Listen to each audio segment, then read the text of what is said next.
This channel does not promote any violent, harmful, or illegal activities. All content provided by this channel is meant for an educational purpose only. 2 মিনিটে instant noodle তৈরি হয়ে যায় আপনারা শুনেছেন, কিন্তু 10 মিনিটে গাড়িতে বসে কেউ আইইডি ইম্প্রোভাইজড এক্সপ্লোসিভ ডিভাইস তৈরি করেছেন, এটা ভাবতে পারেন? এমন তথ্যই সামনে আসছে যেটা জানতে পারা যাচ্ছে i20 গাড়িতে বসে 10 মিনিটের মধ্যে অ্যামোনিয়াম নাইট্রেট এবং তার সঙ্গে পেট্রোলিয়াম জাত বেশ কয়েকটি বিষয় মিশিয়ে সে ইম্প্রোভাইজড এক্সপ্লোসিভ ডিভাইস তৈরি করে তার নাম উমর নবী। আরও বেশ কিছু ডিটেল জানা যাচ্ছে এই বিষয়ে আমি জানবো আমার সহকর্মী সায়ন্তর কাছ থেকে। সায়ন্ত, 10 মিনিটে গাড়িতে বসে কেউ এরকম একটা বিস্ফোরক তৈরি করে ফেলছে, ডিটেল বলো একটু।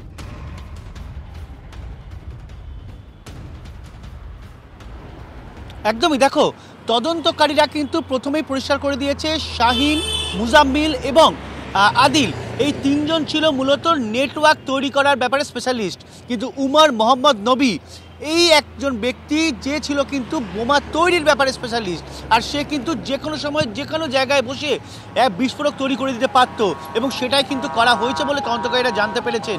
যেটা জানা যাচ্ছে 2 কেজি অ্যামোনিয়াম নাইট্রেট ছিল এবং ওই গাড়িতে ওই অ্যামোনিয়াম নাইট্রেট নিয়ে মাত্র 5 থেকে 10 মিনিটের মধ্যে এই বিস্ফোরক তৈরি করা হয়েছিল। যে নমুনা সংগ্রহ করেছে ফরেন্সিক বিশেষজ্ঞরা, সেই নমুনা সংগ্রহের মধ্যে একটা তার পেয়েছে, পেট্রোলিয়ামের মতো একটি জ্বালানি পেয়েছে, জার পেয়েছে এবং একাধিক এমন কিছু উপকরণ বা উপাদান পেয়েছে যেটা থেকে মূলত করা হচ্ছে যে গাড়িতে বসেই কিন্তু এই বিস্ফোরক তৈরি করা হয়েছিল এবং সেটা 5 থেকে 10 মিনিটের মধ্যেই করা হয়েছে।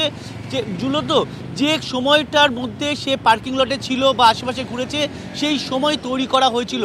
তবে যেটা প্রশ্ন উঠছে, লালকেল্লার ফোর্টের কাছে কি সে এই বিস্ফোরণটা করার তার পরিকল্পনা ছিল? কারণ সোমবার লালকেল্লা বন্ধ থাকে, তাই এমন জায়গায় তার বিস্ফোরণ করানোর পরিকল্পনা ছিল যেখানে মূলত জনব্যস্ত এলাকা, সেই এলাকাকে মূলত টার্গেট করা ছিল, কিন্তু অসতর্কতামূলক এই বিস্ফোরণটি লালকেল্লার প্রবেশদ্বারের কাছে বিস্ফোরণ হয়। তবে এইটা একদম নিশ্চিত হয়ে গেছে যে ফরেন্সিক যারা বিশেষজ্ঞ রয়েছে তারা কিন্তু ইতিমধ্যে জানিয়েছেন যে এই গাড়িতে বসেই বিস্ফোরণ তৈরি করা হয়েছে। কারণ বুঝতে পেরেছি। শান্ত, সঙ্গে থাকো। আমার সঙ্গে এই মুহূর্তে স্ট্র্যাটেজিক এক্সপার্ট শুভাশিস ব্যানার্জি রয়েছেন। শুভাশিস বাবু, আপনার কাছে আমি জানতে চাইবো যে এই যে আমরা ছোটবেলায় পড়তাম না যে বিজ্ঞান অভিশাপ না আশীর্বাদ, এই যে এক্ষেত্রে দেখতে পাচ্ছি তার অ্যাপ্লিকেশনটা, একজন চিকিৎসক, তার মেধা নিয়ে নিশ্চয়ই কোনো প্রশ্ন থাকার কথা নয় জেনারেলি, সে গাড়িতে বসে ইনস্ট্যান্ট আইইডি তৈরি করে ফেলছে। তাহলে মেধাকে ব্যবহার করে এই ধরনের জঙ্গি কার্যকলাপের ভবিষ্যৎ তাহলে তো এআই এর থেকেও মারাত্মক হচ্ছে। সব থেকে বড় কথা, এআই এর থেকে মারাত্মক হচ্ছে, এটা তো বড় কথা। আমার তার থেকেও ভয়ঙ্কর লাগছে যে তামিল ফিল্ম ইন্ডাস্ট্রি খুব বিপদে আছে। কারণ এইভাবে যদি 10 মিনিটের মধ্যে একজন কারকে ট্রিগারে কনভার্ট করে দেয় এবং গোটা জিনিসটাকে একটা বমে কনভার্ট করে দেয় এবং বোম 10 মিনিটের মধ্যে বানিয়ে সেট করে নেয়, এটাতে শুধুমাত্র যে বোম ইন্ডাস্ট্রি বা এই ধরনের টেররিস্ট ইন্ডাস্ট্রি গুলো চাপে পড়বে তা নয়, বহু ফিল্ম ইন্ডাস্ট্রিও চাপে পড়ে যাবে। পয়েন্টটা হলো আমাদের আরেকটু রিয়ালিস্টিক ভাবনা চিন্তা এগুলো নিয়ে একটু করা দরকার। কারণ আমার মনে হচ্ছে একটা জিনিস হতে পারে যে তারা ফুললি অলরেডি প্রিপেয়ার ছিল, কিছু ডেটোনেশন পয়েন্টার হয়তো 10 মিনিটের মধ্যে রেডি করেছিল, কিন্তু গোটা জিনিসটাকে 10 মিনিটের মধ্যে করা আমি জানি না, আমার মনে হচ্ছে কোথাও গিয়ে একটু প্র্যাকটিক্যালি একটু ইম্পসিবল আমার লাগছে। সেটা এখন কিভাবে ট্রিগার করিয়েছে তার উপর ডিপেন্ড করছে, আর সেটা কার বম হিসাবে ট্রিগার করেছে নাকি কোন রকম অন্য বম যেটা কারের মধ্যে ফেটেছে এবং কারের নিজস্ব যেই ইনফ্লেমেবল আর্টিকেল গুলো আছে সেইগুলোকে ইউটিলাইজ করেছে, সেই জিনিসগুলো যেটা তথ্যগুলো পাওয়া যাবে তাই অনুযায়ী কনক্লুসিভলি বলা যেতে পারে। আদারওয়াইজ 10 মিনিটের মধ্যে আইইডি রেডি করে দেওয়া আসছে। আমি একটু অ্যাড করতে চাইবো যে মাইন ব্লাস্টের ক্ষেত্রে যেই ধরনের বিস্ফোরক ব্যবহার করা হয়, এই ক্ষেত্রে নাকি সেই রকম কিছু একটা টেকনিক্যাল দিক তারা ব্যবহার করছেন, এমনটাই শোনা যাচ্ছে। হ্যাঁ, মাইন ব্লাস্টে অ্যামোনিয়াম নাইট্রেট ব্যবহার করা হয়। তো অ্যামোনিয়াম নাইট্রেট যথেষ্ট রকম ভাবে ব্যবহার করা যায়, এই জন্যই কেমিক্যালি তারা অ্যালাইভ। এতবার কেমিক্যাল ইন্ডাস্ট্রি গুলোতে লাইসেন্স দিয়েই অ্যামোনিয়াম নাইট্রেট পাওয়া যেতে পারে এবং সেগুলোকে ব্যবহার করা হয়। সুতরাং অ্যামোনিয়াম নাইট্রেট দিয়েই মাইনেও ব্লাস্ট করানো হয়, এটা সঠিক ঘটনা। গণেল দীপ্তাংশু চৌধুরীর কাছে একবার যাবো। গণেল চৌধুরী, আপনার কি মনে হচ্ছে যে এইভাবে এই যে ইনস্ট্যান্ট এক্সপ্লোসিভ বানিয়ে ফেলার মতো পরিস্থিতি বোধ হয় তৈরি হয়ে গিয়েছে, এভাবে তারা করছেন, এভাবে ব্রেন ওয়াশড তারা হচ্ছেন অন্য একটা দেশের ক্ষতি করার জন্য, এটা কিভাবে আটকানোর পদক্ষেপ করা যেতে পারে? কোন কোন দিকগুলোকে বিশেষ নজর দেওয়া দরকার? এটা কি আমাকে জিজ্ঞেস করলেন? হ্যাঁ, কর্নেল চৌধুরী আপনাকে জিজ্ঞেস করেছি। হ্যাঁ, দেখুন, র্যাডিক্যালাইজেশন হচ্ছে, র্যাডিক্যালাইজেশন এটা একটা ওই হীরক রাজার দেশ যারা দেখেছে, গোপুচন্দ্রকে জানে, যে বৈজ্ঞানিক যন্ত্র বানিয়েছিল, মগজ ধোলাই হতো এবং মগজ ধোলাই বিভিন্ন, আগে আমরা জানতাম গরিব পভার্টির সঙ্গে টেররিজম লিঙ্ক। এখন দেখা যাচ্ছে যারা হোয়াইট কলার, যারা ডাক্তার, ইঞ্জিনিয়ার অথবা টেকনোক্র্যাট, সেই জায়গায় কিন্তু সবচেয়ে আরো যেটা চ্যালেঞ্জ ইন্টেলিজেন্স এজেন্সি, এটা আগে জম্মু অ্যান্ড কাশ্মীরের সঙ্গে ঘিরে ছিল, এটা কিন্তু হিন্টারল্যান্ডে ছিল, এটা এখন মেইনল্যান্ডে চলে আসছে। এটা চলে এসছে ফরিদাবাদ, এনসিআর, দিল্লি, আহমেদাবাদ, এই লখনৌ, বিভিন্ন জায়গায় কিন্তু ছড়িয়ে গেছে ডক্টর মডিউল। আরো ডাক্তার, আমার কাছে যা খবর, প্রায় 20 থেকে 22 জন ডাক্তার কিন্তু এখন অলরেডি রাডারে। ডক্টর মুজাফফর বলে আছে, যে মুজাম্মিলের বোধহয় ভাই, সে অলরেডি, তাকে পাওয়া যাচ্ছে না, সে দুবাই হয়ে আফগানিস্তান পৌঁছে গেছে। তো এই যে ডক্টর মডিউল যেটা এই মুহূর্তে সব থেকে বেশি আলোচনার বিষয়, এই ঘটনার পর এই ডক্টর মডিউল অনেকটাই এক্সপ্যান্ডেড।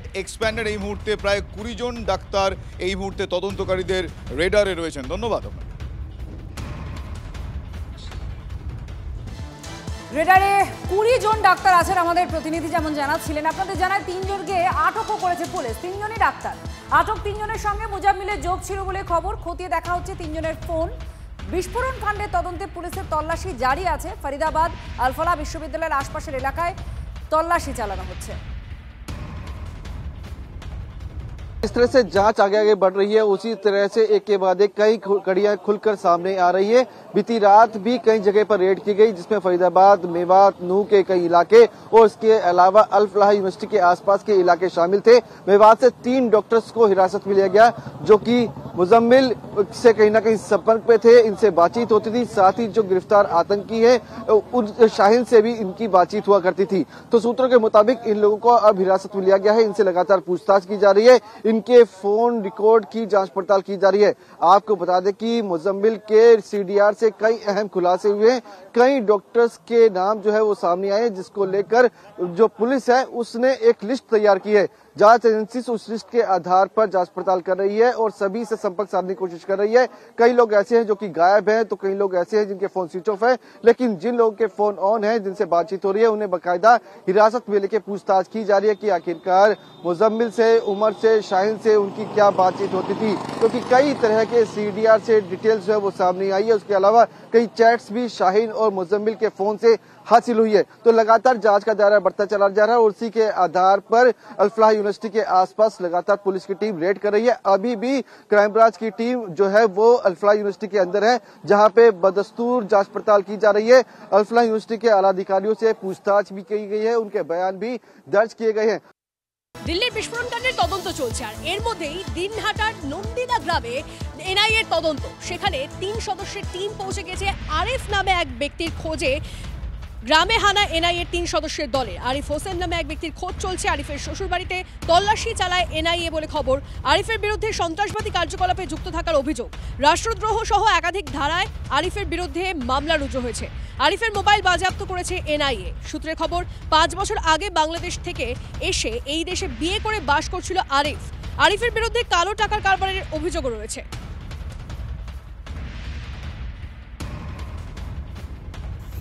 আরিফ হোসেনের বাড়ি কি বাংলাদেশে?